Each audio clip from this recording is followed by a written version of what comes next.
కూటమి ప్రభుత్వ అబద్ధాలను నిరసిస్తూ శాసన మండలి నుంచి వాకౌట్ చేశారు వైఎస్ఆర్సీపీ ఎమ్మెల్సీలు 2014-19 మధ్య చంద్రబాబు ప్రభుత్వం రైతులను మోసం చేసిందని మండిపడ్డారు. మండలిలో ప్రతిపక్ష నేత బొత్స సత్యనారాయణ రుణమాఫీ 1000 కోట్ల ప్రత్యేక నిధులు ఇవ్వకుండా మాట తప్పారన్నారు.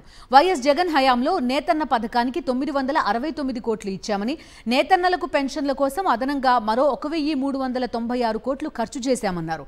కానీ కేవలం 200 కోట్లే ఖర్చు చేశామంటూ కూటమి ప్రభుత్వం తప్పుడు ప్రచారం చేస్తోందన్నారు. దీన్ని నిరసిస్తూ సభ నుంచి వాకౌట్ చేస్తున్నట్టు ప్రకటించారు బొత్స. మంత్రి గారు వాస్తవ విరుద్ధమైన అంశాలని ఆయన చెప్తారు అధ్యక్ష. మరి వాళ్ళ అధికారులు ఏమి వారికి సమాచారం ఇచ్చారో నాకైతే తెలియదు, కానీ వాస్తవంగా మనం మాట్లాడుకుంటే దీని మీద మేము ప్రొటెస్ట్ తెలియజేసుకున్నాం అధ్యక్ష. 2014-19లో ఈ అంశం అయితే ఆ రోజున తెలుగుదేశం పార్టీ ప్రభుత్వం నేతలకు ఏదైతే హామీ ఇచ్చిందో, మీకు రుణమాఫీ చేస్తారని కానీ లేదు వాళ్ళకి అధ్యయనం చేస్తారని దీవోనిచ్చి వాళ్ళకి ఆ కార్యక్రమాన్ని చేయకుండా వాళ్ళు మోసం చేసిన విషయాన్ని మీ దృష్టి తీసుకుని అది వాస్తవం అధ్యక్ష. రుణమాఫీ చేయలేని విషయాన్ని వాస్తవం. అది కాకుండా వాళ్ళకి 1000 కోట్ల ప్రత్యేక నిధులు కూడా పెడతానని చెప్పారు అధ్యక్ష. ఆ అంశాన్ని కూడా వాళ్ళు చేయలేదు అధ్యక్ష. మంత్రి గారు ఏం చెప్పారు?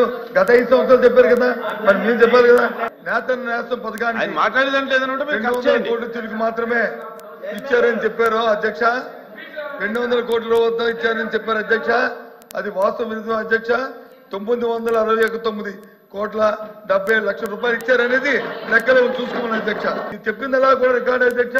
ఏదైనా తప్పైతే మమ్మల్ని ప్రివిలేజ్ మోషన్ నోటీస్ కూడా ఇచ్చుకోవచ్చు అధ్యక్ష.